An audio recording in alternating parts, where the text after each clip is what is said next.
Good morning, class. So for today, we will continue with topic two of light and optics unit. So for today, we'll be talking about reflection. If you will hold up your two hands, and you can see here that this is a perfect reflection of this one if they're facing each other. So for the regular reflection, it occurs when light rays hit a smooth surface. So when you're looking at the mirror, it's a smooth surface. That's a perfect reflection. Okay, that's a regular reflection.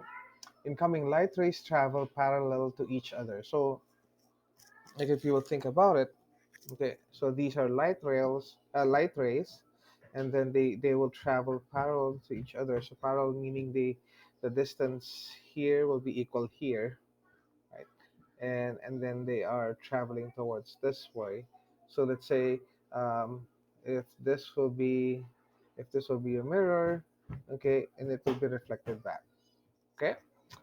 Um, when light rays strike smooth surface, rays bounce back in original direction. So if this area, if this surface is really flat, if the surface is really flat, they will go back same direction, and which will give you a perfect reflection.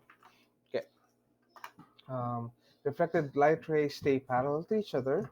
Okay, so that's the key, and produces a clear image. So you must be in a direct path of reflected rays to see the reflection. So let's say, for example, I'm looking at my computer right now. In order for me to see my computer, okay, the path should be perpendicular to what I'm looking at, and then it will be reflected back to me. Okay. Okay, so the first mirror, I think the Chinese are the ones who did use this. They polished obsidian rocks. They also use this for making jars. So that's the first mirror that they did use.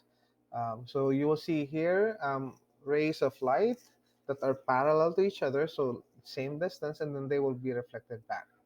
So the red arrows here pointing that they are going back. um, Diffuse reflection so occurs when light strikes an even surface.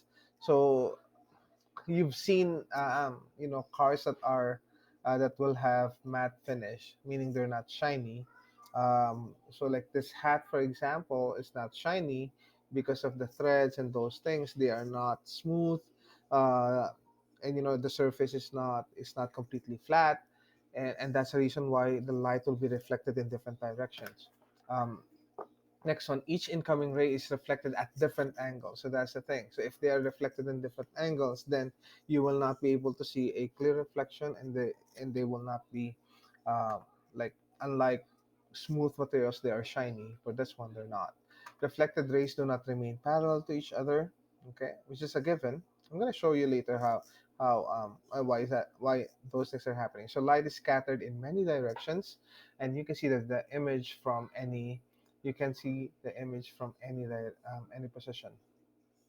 So since you can since it can be reflected through you, like even let's say for example, if so this hat will not be in front of me, it will be on this side, just on this side, right?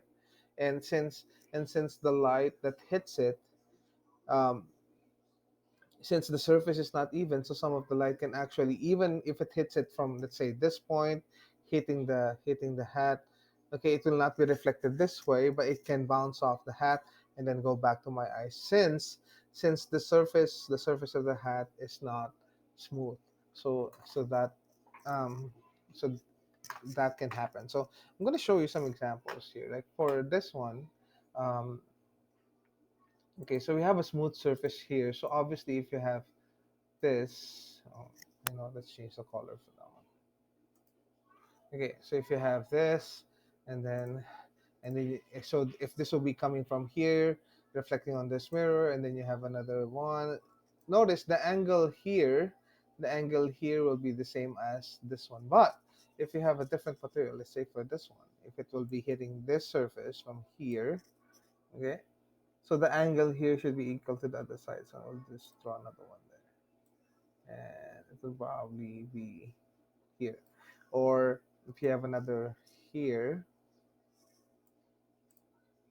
Okay, it will be reflected here, and that will not give you a very clear image.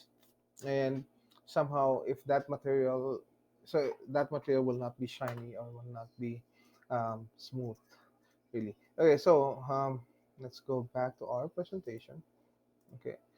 Diffuse refraction. Okay, let's go now to the next one. So see, this is an uneven material that is not smooth, and see what happens to the reflection. Okay, and that's why you have a glossy paper, you have a matte paper depending on the surface of the paper. So this is a car with a matte finish. So I'm gonna guess, and I'll tell you now, it's not a smooth surface, and that's the reason why it's not shiny. Okay, so we have so when we're talking about reflection, so usually we have mirrors. So we have two types of mirrors aside from the regular ones, which is completely flat. This one we have concave and convex mirrors. So these are curved mirrors. So first one is concave. So concave because it's caving in here. It's curved, okay, curved inward. Okay, so like you can actually try this exam like this experiment at home too, or do this investigation at home. So get a spoon, okay. So when you're holding the spoon, the inside part here will be the concave. It can be a concave mirror, and then the back part will be the convex mirror. Okay, so this one here curved outwards. This one is curved inward. Um, okay, we will not do this experiment for now. Um, but I will just be sending you like YouTube videos related to those two. So law of reflection for smooth surfaces, the angle of incidence. So please, this is a very very important concept, especially if you're thinking of taking physics in high school. So this is the normal line. So the normal line is perpendicular to the mirror. Okay, the angle of incidence, meaning, let's say, so this is where the light starts, right? Angle of incidence will be the angle between the normal line and the ray, the incident ray. Okay, so this is the incident ray, and this is the angle of incidence. Okay, it's not the whole thing from this point to this point, it's from this point to the normal line. And then angle of reflection will be from this point to um, the reflected ray. So the angle of incidence should be equal to the angle of reflection, and that should tell you that the surface is really smooth. Hence, so angle of incidence is equal to the angle of reflection. So the incident ray will be reflected from here going outward. Okay, so that's a plane mirror. Angle is measured against the normal. So there's the angle of incidence again and angle of reflection. Um, Concave mirror. Okay, so each ray reflects at a different angle. So that's the thing. So what do you think? So if it's going to be reflected here, somehow it will be deflected here. Uh, so all rays reflect back to a common point or focal point. And here's the thing. See, notice the light here from the top is going here, and then the light coming from the bottom is going here. If you will, and you can do it now. If you will get a spoon, you will be able to see yourself upside down. You will be able to see yourself upside down. So try it. Just don't just take my word for it. Just get a spoon, and then you will be able to see yourself upside down. Now convex mirror, somehow it will be hard for your image will become bigger, and then you will not be able to actually see yourself as you move closer to the mirror, because there's no focal point. Um, there's no focus in the zone, like the lights will be scattered, right? So like this one, see, there's no focus here, so light will be scattered. At one point you will appear like your face will appear like it's being stretched, and then eventually you will not see anything. Okay. Concave mirrors, good for collecting light and bringing it to a single point. um, this is actually perfect for microscopes. Okay, it's very good when it comes to enlarging images. Okay, or cosmetic mirrors for those who are doing makeups, or maybe you're fixing your eyebrows, I don't know, you're doing your eyeshadow, whatever, or you're trying to remove something from your face, whatever. Then it's gonna be perfect. Okay.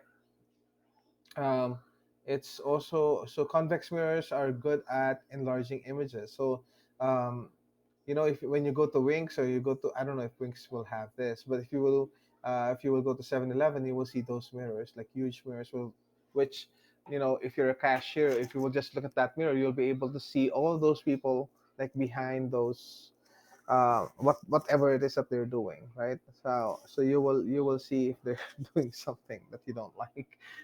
Truck drivers, they need a wider view, and that's why they use convex mirrors. And convex mirrors can also be used in, like, garage, right? So when you have, let's say, two cars in a very small garage, then you will probably need a convex mirror in order to see the front, like the bumper, if you're very close to the wall or something.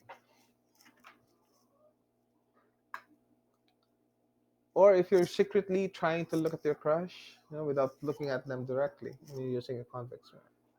That's it. So used for expanding light from a dim source. Okay, so this is perfect for telescopes. And yeah, that's it. So for today, I will not be giving you any assignment. So maybe for the next topic, and then we will have a quiz after that one too. So you know what? Continue to work really hard. There's no way but up. So just hand in your assignments, and try to finish them. Answer all of them, right, and give me those correct answers, and you will be rewarded. God bless you all, and enjoy your weekend.